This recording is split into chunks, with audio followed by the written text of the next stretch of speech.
হযরত দাউদ আলাইহিসসালাম ছিলেন আল্লাহর একজন প্রিয় নবী এবং ন্যায়পরায়ণ বাদশাহ। তার শাসনাধীন ছিল পৃথিবীর 2/3 আল্লাহ তাআলা তাকে দান করেছিলেন অসাধারণ ধন সম্পদ, অলৌকিক ক্ষমতা এবং অপূর্ব সুমধুর কণ্ঠ। যখন তিনি জাবুর কিতাব তেলাওয়াত করতেন, তখন সেই কণ্ঠের মাধুর্যে মুগ্ধ হয়ে পাহাড় পর্বত, বনের পশু পাখি, এমনকি সমুদ্রের মাছও এসে মনোযোগ সহকারে শুনত। তার তেলাওয়াতের আওয়াজ 40 মাইল দূর পর্যন্ত পৌঁছে যেত। সেই সময়ে সমুদ্র তীরবর্তী এলাকায় বসবাস করত একদল বনি ইসরায়েল। তাদের জীবিকা ছিল মাছ ধরা। প্রতিদিন তারা সমুদ্র থেকে মাছ ধরে জীবিকা নির্বাহ করত। একদিন হযরত দাউদ আলাইহিসসালাম নিজ ইবাদতখানায় বসে গভীরভাবে আল্লাহর ইবাদতে মগ্ন ছিলেন।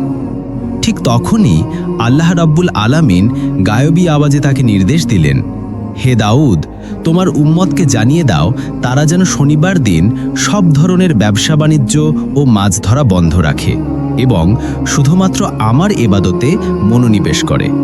আমি এই দিনটিকে তাদের জন্য ইবাদতের দিন হিসেবে নির্ধারণ করেছি।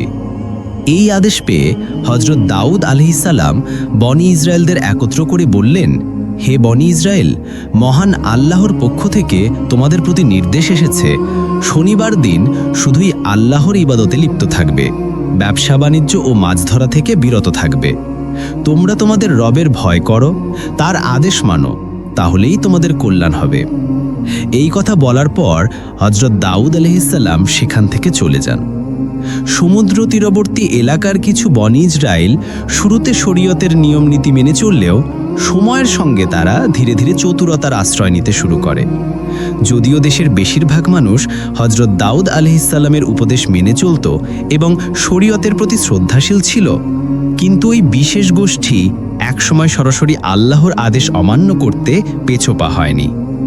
এক শনিবার যখন অন্যরা ইবাদতের উদ্দেশ্যে ইবাদতখানায় গিয়েছিল, তখন ওই দলটি চুপি চুপি চলে গেল সমুদ্রের তীরে। তারা অবাক হয়ে দেখল সেদিন সমুদ্রের মাছগুলো ডাঙায় উঠে এসেছে। এমন দৃশ্য দেখে তাদের চোখ চকচক করে উঠল, মনের ভিতর লোভ জন্মালো। তারা নিজেদের মধ্যে আলোচনা করতে লাগলো, সপ্তাহের আর কোনো দিনে এত মাছ দেখা যায় না, তাহলে কি শনিবারই মাছ ধরা উচিত নয়? একজন সন্দেহ করে প্রশ্ন করল, কিন্তু আমরা মাছ ধরবো কিভাবে? শনিবারে তো মাছ ধরা নিষেধ। তখন আরেকজন চালাকি করে বলল, চলো আমরা বড় বড় গর্ত খুঁড়ে জাল পেতে রাখি, শনিবার মাছগুলো তাতে ঢুকে যাবে। আমরা তো ধরছি না, আমরা তো শুধু রবিবার গিয়ে তুলে নেব, এতে কি আর শরীয়ত লঙ্ঘন হয়? এই পরিকল্পনায় সবাই রাজি হলো এবং পরদিন থেকেই তারা কাজ শুরু করে দেয়। শনিবার জাল বসানো, রবিবার মাছ তুলে আনা। এই নিয়মে তারা দিন দিন প্রচুর মাছ ধরতে লাগলো এবং ধন সম্পদে ভরে উঠল তাদের ভাণ্ডার। তারা ভাবল, যেহেতু কোনো শাস্তি আসছে না, তাই এই পথই সবচেয়ে সুবিধাজনক। অন্যদিকে এই অঞ্চলে বসবাস করত আল্লাহ ভীরু একদল নেককার মানুষ, যারা শরীয়তের প্রতি শ্রদ্ধাশীল ছিল। তারা একদিন সেই মাছ ধরার দলের কাছে গিয়ে আন্তরিকভাবে বলল, প্রিয় ভাইয়েরা, দয়া করে শনিবারে মাছ ধরা বন্ধ করুন। আল্লাহ তাআলা এই দিনটিকে ইবাদতের জন্য নির্ধারণ করেছেন। তার হুকুম অমান্য করলে ভয়ানক শাস্তি আসতে পারে। আমাদের সতর্ক থাকা উচিত। কিন্তু সেই মাছ ধরার দলের নেতা একেবারে স্পষ্টভাবে বিদ্রূপ করে জবাব দিল, শরীয়তের সঙ্গে মাছ ধরার আবার কি সম্পর্ক? এটা তো কোনো নবীর যুগে কখনো শোনা যায়নি। এসব আদেশের তো কোনো বাস্তবতা নেই। আমরা এই হুকুম মানি না, বরং আমরা এখন থেকে শনিবারই প্রকাশ্যে মাছ ধরব। মাছ ধরা নিয়ে বনি ইসরায়েলের মধ্যে দুটি বিপরীতমুখী দল গঠিত হয়। একদল আল্লাহকে ভয় করে, শরীয়তের আইন মেনে চলে। অন্যদিকে আরেক দল ছিল অহংকারী ও লোভী, যারা আল্লাহর আদেশকে গুরুত্ব দেয়নি। এই ঘটনা যখন হযরত দাউদ আলাইহিসসালাম জানতে পারলেন, তখন তিনি তাদের উদ্দেশ্য করে বললেন, আল্লাহ তাআলা তোমাদের লোভ লালসা থেকে দূরে রাখার জন্যই শনিবারে মাছ ধরা নিষিদ্ধ করেছেন। আমি মনে করি এই বিধিনিষেধ তোমাদেরই কল্যাণের জন্য। কিন্তু সেই ব্যক্তিরা আল্লাহর ভয় তো দূরের কথা, উল্টো বিদ্রূপ করে বলল, দাউদ নবীর এই কথাগুলো বাস্তব নয়, আমাদের পক্ষে এটা মানা সম্ভব না। বরং আগামী শনিবার মাছ ধরবো সবাই, ভয় পাওয়ার কিছু নেই। অনেকবার তো ধরা হয়েছে, কিছুই হয়নি, এবারও কিছু হবে না, বরং এতে সবাই উপকৃত হবে। পরের শনিবার ভোরে মাত্র অল্প কয়েকজন মুমিন ইবাদতের উদ্দেশ্যে দাউদ আলাইহিসসালামের নিকট পৌঁছায়, আর অধিকাংশ মৎস্যজীবী সমুদ্রে চলে যায় মাছ ধরতে। তারা সেদিন প্রচুর মাছ ধরেছিল, বিক্রি করেছিল, উপার্জন করেছিল। সেই রাতটাও কেটেছিল আনন্দে। কিন্তু পরদিন যখন সকালে আল্লাহ ভীরু কিছু লোক ইবাদতের জন্য বের হলো, তখন পুরো এলাকা ছিল অস্বাভাবিকভাবে স্তব্ধ, নীরব। তারা অবাক, একে অপরকে প্রশ্ন করতে লাগলো, আজও তো চুপচাপ কেন? অন্যদিন তো জেলেরা চিৎকার করে, হইচই করে বের হয়। আরেকজন বলল, চলো তাদের বাড়ি গিয়ে দেখি, আজ কেমন যেন অদ্ভুত লাগছে। তারা গিয়ে যা দেখলো, তাতে করে তাদের শ্বাস বন্ধ হয়ে যাওয়ার উপক্রম হলো। সেখানে কোনো মানুষ ছিল না, ছিল শুধু বড় বড় বানর। তারা মাটিতে গড়াগড়ি খাচ্ছে আর হাউমাউ করে কাঁদছে। ঠিক তখনই কয়েকজন মহিলা এসে বলল, গতকাল তারা লোভে পড়ে মাছ ধরেছিল, যদিও নিষেধ করা হয়েছিল। আল্লাহ তাআলা স্পষ্টভাবে বলেছিলেন, শনিবার ইবাদতের জন্য নির্ধারিত, ওই দিনে মাছ ধরা নিষেধ। কিন্তু তারা শোনেনি, ফলে আজ তারা সবাই বানরে পরিণত হয়েছে। এই ভীতিকর দৃশ্য দেখে কিছু লোক বলল, তাহলে চলো হযরত দাউদ আলাইহিস সালামের কাছে যাই, তার কাছে গিয়ে অনুরোধ করি যেন আল্লাহর দরবারে তাদের জন্য ক্ষমা চায়। তারা গিয়ে দাউদ আলাইহিস সালামকে সবকিছু খুলে বলল এবং মিনতি করল, দয়া করে তাদের ক্ষমা করে দিন, আল্লাহর কাছে দোয়া করুন যেন তারা আগের অবস্থায় ফিরে আসতে পারে। হযরত দাউদ আলাইহিস সালাম শান্তভাবে জবাব দিলেন, ক্ষমা করার মালিক একমাত্র আল্লাহ তাআলা, তিনি চাইলেই ক্ষমা করবেন। তাফসির কারকদের মতে সেই বানর হয়ে যাওয়া জাতি মাত্র 3 দিন বেঁচে ছিল, তারপর তারা সম্পূর্ণভাবে ধ্বংস হয়ে যায়। আর যারা হযরত দাউদ আলাইহিস সালামের কথা মেনে আল্লাহর আদেশ পালন করেছিল, তারা রক্ষা পেয়েছিল। পরবর্তীতে তারা শান্তিতে এবং নিরাপদে জীবনযাপন করতে লাগলো। এভাবেই বহু বছর কেটে গেল। একদিন বনি ইসরাইলের কিছু লোক নবী দাউদ আলাইহিস সালামের কাছে এসে বলল, হে আল্লাহর নবী, আপনি আমাদেরকে কিয়ামতের কিছু নিদর্শন দেখান, যেন আমাদের ঈমান আরও শক্ত হয়। তখন হযরত দাউদ আলাইহিস সালাম বললেন, 4 দিন পর মক্তবের সামনের ময়দানে এসো, ইনশাআল্লাহ কিয়ামতের কিছু আলামত তোমরা দেখতে পাবে। ওই সময় বনি ইসরাইলের মধ্যে এক ধনী লোক ছিল, যার একটি খুবই সুন্দর ও শখের গরু ছিল। সেই গরুটিকে সোনা রূপা দিয়ে সাজিয়ে রাখত, আর গরুটি নিজেই মাঠে ঘুরে ঘুরে ঘাস খেত এবং রাত হলে বাড়ি ফিরে আসত। একদিন গরুটি হঠাৎ হারিয়ে গেল। বহু খোঁজাখুঁজির পরেও যখন পাওয়া গেল না, তখন ধনী ব্যক্তি ঘোষণা দিল, যে আমার গরু এনে দেবে তাকে 100 স্বর্ণমুদ্রা পুরস্কার দেওয়া হবে। তখন বনি ইসরায়েলের মধ্যে এক নেককার বুজুর্গ মহিলা ও তার একমাত্র ছেলে জঙ্গলে একটি কুটিরে বসবাস করতেন। তাদের খাবার ছিল ঝর্ণার পানি আর আনার গাছের ফল। তারা দীর্ঘদিন এইভাবেই সৎভাবে জীবন অতিবাহিত করছিলেন। একদিন ছেলে তার মাকে বলল, মা, আমরা এতদিন ধরে একই রকম খাবার খাচ্ছি, আজ একটু ভিন্ন কিছু খেতে ইচ্ছে করছে।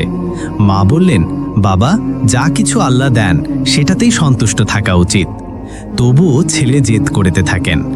তখন মা বললেন, তুমি যা ইচ্ছা তাই করো। এরপর ছেলেটি কিছু আনার ফল নিয়ে বাজারে গেল। ফল বিক্রি করে কিছু টাকা পেল এবং সেই টাকা দিয়ে বিভিন্ন ধরনের খাবার কিনে আনলো। মা সেগুলো খেতে না চাইলেও ছেলের জোরাজোরিতে একসময় কিছুটা খেলেন। পরদিন ছেলেটি আবার আনার গাছের কাছে গেল, কিন্তু তখন গাছে একটিও ফল ছিল না। 3 দিন পেরিয়ে গেল, তবুও গাছে ফল ধরল না। তারা ক্ষুধায় দুর্বল হয়ে পড়ল এবং তারা আল্লাহর কাছে খাবারের জন্য দোয়া করতে থাকল। হঠাৎ তারা দেখল একটি স্বাস্থ্যবান গরু তাদের বাড়ির সামনে দাঁড়িয়ে আছে। আল্লাহর কুদরতে সেই গরুটি কথা বলা শুরু করল। গরুটি বলল, আমাকে জবাই করে খাও, আল্লাহ আমার গোশত তোমাদের জন্য হালাল করেছেন। মা সন্দেহ করলেও ছেলে বলল, যদি এটা আল্লাহর পক্ষ থেকে হয় তবে নিশ্চয়ই এতে কল্যাণ আছে। অবশেষে তারা রাজি হলো। গরুটি নিজের থেকেই মাথা মাটিতে নামিয়ে দিল আর ছেলেটি একাই তাকে জবাই করল। এরপর মা ছেলে কাবাব করে গোশত খেল এবং কিছু রেখে দিল পরদিনের জন্য। অন্যদিকে ধনী ব্যক্তি গরু খুঁজতে এক মহিলা নিযুক্ত করল। সেই মহিলা খুঁজতে খুঁজতে এক পর্যায়ে ওই বুজুর্গ মহিলার বাড়িতে গিয়ে গরুর চামড়া ও হাড় দেখতে পেল। বাড়ির ভিতরে ঢুকে দেখে মা ছেলে কাবাব খাচ্ছে। এটা দেখে মহিলাটি বুঝতে পারল যে এটা সেই গরু, কারণ মহিলাটি ছিল খুবই চালাক ও বিচক্ষণ।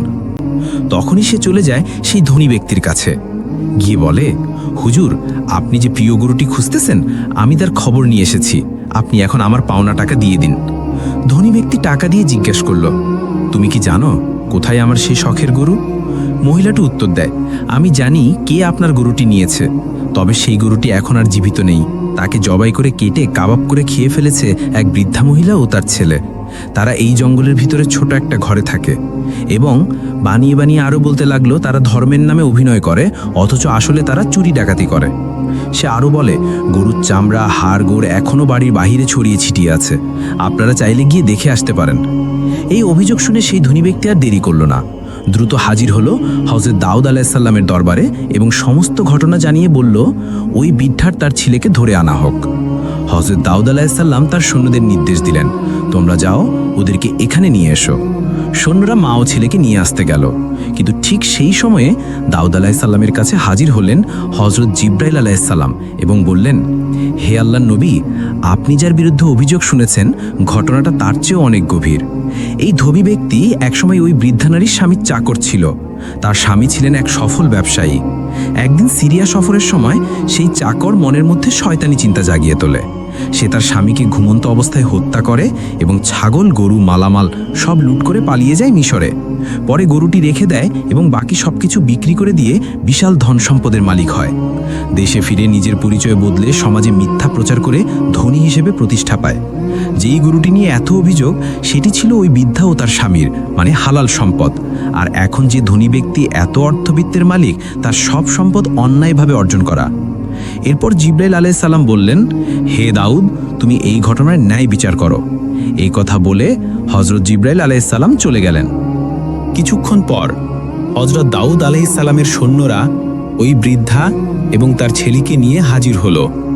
তখন হযরত দাউদ আলাইহিসসালাম বললেন, সবাইকে বলে দাও, এই ঘটনার উপযুক্ত বিচার আগামীকাল ময়দানে করব এবং সবাইকে কিয়ামতের আলামত দেখাবো। এই কথা শুনে সবাই বিদায় নিল। পরের দিন সবাই একে একে ময়দানে জমায়েত হতে শুরু করল। নির্ধারিত সময় মতো হযরত দাউদ আলাইহিসসালাম প্রথমে তার সুমধুর কণ্ঠে জাবুর কিতাব তেলাওয়াত করলেন। সমস্ত মানুষ তার সুমধুর কণ্ঠে জাবুর কিতাব তেলাওয়াত মুগ্ধ হয় শুনল। অবশেষে হযরত দাউদ আলাইহিসসালাম ওই ধনী ব্যক্তি এবং বৃদ্ধা ও তার ছেলেকে সবার সামনে হাজির করল। হযরত দাউদ আলাইহিসসালাম ধনী ব্যক্তিকে বললেন, বৃদ্ধা, এই মা ক্ষুধার তাড়নায় আপনার গরু জবাই করে খেয়ে ফেলেছে। এদের অভাব দূর করার জন্য আমার তৎপর থাকা উচিত ছিল, কিন্তু সঠিক সময়ে আমি এই কাজ করতে ব্যর্থ হয়েছি, যার ফলে এরা আপনার গরুটিকে জবাই করতে বাধ্য হয়েছে। অতএব আপনি এদেরকে ক্ষমা করে দিন। তখন ধনী ব্যক্তি বলল, না, আমি ক্ষমা করব না। কাউকে না জানিয়ে আমার শখের গরু চুরি করে খেয়ে ফেলেছে, আপনি এর ন্যায় বিচার করুন।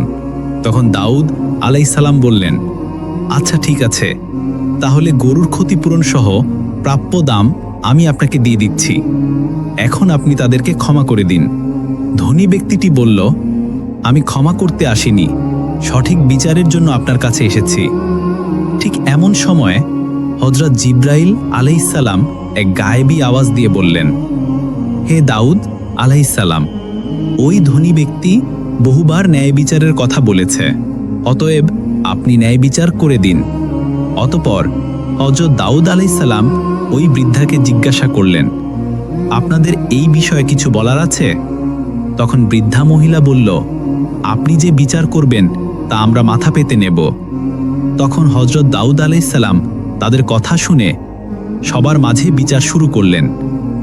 তিনি ওই ধনী ব্যক্তিকে বললেন, হে গরুর দাবিদার, আপনি একজন ধনী ব্যক্তি, কিন্তু এই সম্পদের মালিক আপনি নন। আপনি এই ধনসম্পদ লুট করেছেন। আপনি এই বৃদ্ধার স্বামীকে হত্যা করে তার ধনসম্পত্তির মালিক হয়েছেন। অতএব এই গরুর প্রকৃত মালিক আপনি নন, বরং এই বৃদ্ধা এবং তার ছেলে। এমন কথা শুনে ধনী ব্যক্তিটি বলল, হে আল্লাহর নবী, আমি এখানে ন্যায় বিচার পেতে এসেছি, কোনো মিথ্যা গল্প কাহিনী শুনতে আসিনি। সুতরাং আপনি যে বলছেন তা সম্পূর্ণ মিথ্যা। তখন দাউদ আলাইহিসসালাম বললেন, চুপ করো হে মিথ্যুক, আপনার এই ঘটনা আমি জানতাম না। আমাকে হযরত জিবরাইল আলাইহিসসালাম কিছুক্ষণ আগে জানিয়েছে আপনি এই বৃদ্ধার স্বামীকে হত্যা করে তার ধন সম্পত্তির মালিক হয়েছেন। এবারও ধনী ব্যক্তি অস্বীকার করল। তখন দাউদ আলাইহিসসালাম বললেন, এখানে যে অপরাধী তার হাত পা এবং সমস্ত অঙ্গ প্রত্যঙ্গ সঠিক সাক্ষী দাও। এই কথা বলার সাথে সাথে ওই ধনী ব্যক্তির জবান বন্ধ হয়ে গেল। সঙ্গে সঙ্গে ধনী ব্যক্তির হাত সাক্ষ্য দিতে লাগলো। হুজুর, আপনার কথাই সত্যি। আমি ছুরি দিয়ে আমার মালিকের গলা কেটে হত্যা করেছি, অতঃপর সমস্ত ধন সম্পদ বিক্রি করে তা থেকে প্রচুর টাকার মালিক হয়েছি। এভাবেই সমস্ত অঙ্গ প্রত্যঙ্গ একে একে সাক্ষী দিতে লাগলো। তখন হজরত দাউদ আলাইহিসাল্লাম বললেন, এই ধনী ব্যক্তির ধন সম্পদ এবং সবকিছুই এই বৃদ্ধা এবং তার ছেলেকে দিয়ে দেওয়া হোক এবং ওই ধনী ব্যক্তিকে কতল করা হোক। সঙ্গে সঙ্গেই ঘোষণা কার্যকর করা হলো। অতঃপর বৃদ্ধা এবং তার ছেলে ময়দানে সিজদায় অবনত হয়ে পড়ল। তখন সমগ্র বনি ইসরায়েলের মানুষ এটা দেখে হতভম্ব হয়ে গেল। এরপর দাউদ আলাইহিসাল্লাম বললেন, আজকের দিনের এই ঘটনা তোমাদের জন্য কেয়ামতের নিদর্শন। পৃথিবীতে যে যাই করুক না কেন, কেয়ামতের দিনে তোমাদের প্রত্যেকের অঙ্গ প্রত্যঙ্গ হবে আসল সাক্ষী। অতএব কেয়ামতের কঠিনতম দিনে মুক্তির জন্য শরীয়ত পালনে অঙ্গীকারবদ্ধ হও এবং এটাই হবে তোমাদের জন্য উত্তম। এই ঘটনা থেকে আমরা এই শিক্ষা নিতে পারি, মহান আল্লাহ রব্বুল আলামিন পবিত্র কোরআনে যেসব কাজগুলো বর্জন করতে বলেছেন সেগুলো বর্জন করব এবং সঠিকভাবে চলব। আল্লাহ তাআলা যেন আমাদেরকে প্রিয় নবীর দেখানো পথে এবং পবিত্র কোরআনের নির্দেশ অনুসারে চলার তৌফিক দান করেন।